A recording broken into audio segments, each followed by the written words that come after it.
Okay, so forget everything you think you know about medieval castles and knights in shining armor. Today, we're going somewhere much, much darker. We're stepping inside the dungeon. We're going to try and imagine the terrifying reality of being locked away, totally forgotten, and forced to survive against odds that are just impossible. Yeah, just imagine that for a second. Being locked in a dark, cold prison cell. This wasn't some scary story they told their kids. For so many people back in the Middle Ages, this was their actual life. A reality that's probably way more horrific than we can even wrap our heads around.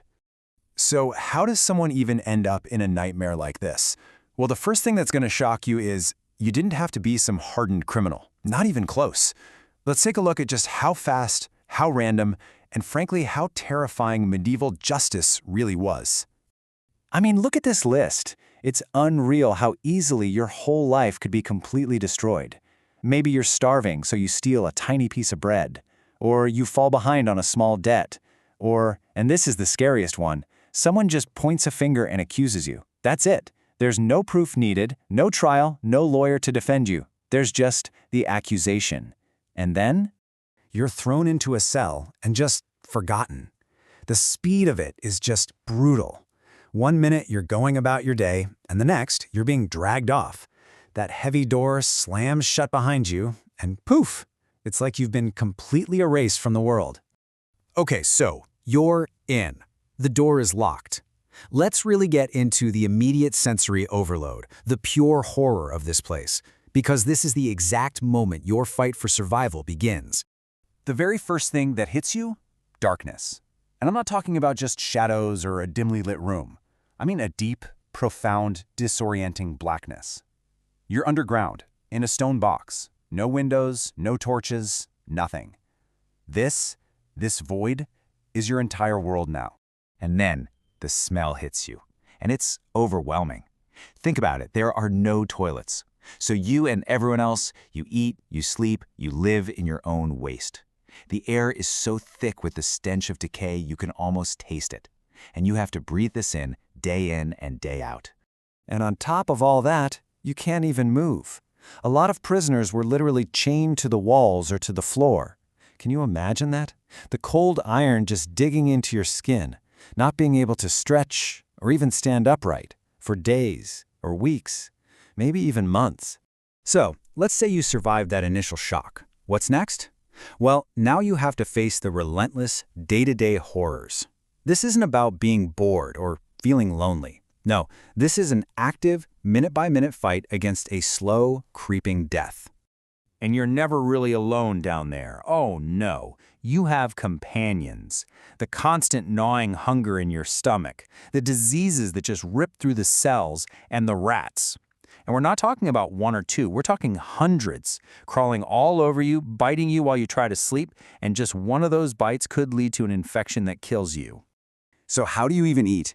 Here's the terrifying part. The prison doesn't give you anything. Nothing. Your only hope for food, for water, is if someone from the outside, your family, a friend, brings it to you. If they forget about you, or if they just can't get to you, you starve. It's that simple. People were driven to eat insects, anything at all, just to survive one more day. And just when you think, it can't possibly get any worse, you hear it. Footsteps, echoing down the hall. The guards are coming, but they're not here to set you free. Oh no. They're here for what everyone fears the most. So, interrogation. What was it for, really? Were they trying to find out the truth? To figure out who actually committed the crime? Yeah, not exactly. The real answer is a lot darker. Look, the goal was not to find the truth. The goal was to get a confession, and the main tool they used to get it? Torture. Brutal, methodical torture designed to cause as much pain as humanly possible. They didn't care if you were innocent. They didn't care if the confession was real. They just needed you to say the words so they could close the case. That's it. So down in that darkness, the screams just become part of the background noise. It's the soundtrack to your life. Hearing other people being tortured is this constant, awful reminder of what's waiting for you, or what might happen to you all over again. Okay, so the physical horror is almost unimaginable. But what about what's happening inside your head? The psychological torment. This is where things get even worse. This is the part where the outside world and even your own idea of who you are just starts to dissolve. Think about it. How long have you been here? In total, pitch-black darkness, time just stops making sense. Is it day? Is it night? Has it been a week? A month? A whole year?